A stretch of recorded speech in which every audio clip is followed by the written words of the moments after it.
ஃபேமிலியில் எப்படி இருக்கீங்க? சிறப்பாக இருக்கீங்க. நம்மளுடைய வாழ்க்கையை நம்ம கையால் அழிச்சுக்கிறது என்ன தெரியுமா? பிற மனிதர்களை சார்ந்து இருக்கிறதும் பிற மனிதர்கள் மேலே அதிகமாக எக்ஸ்பெக்டேஷன் வைக்கிறது தான்.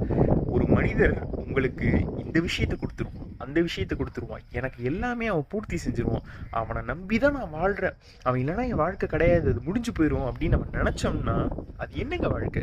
உங்களுடைய வாழ்க்கையை இறைவன் இங்கே வாழ தான் கொடுத்துருக்குறான். பிற மனிதர்கள் விளையாட்டு போகிறது கிடையாது.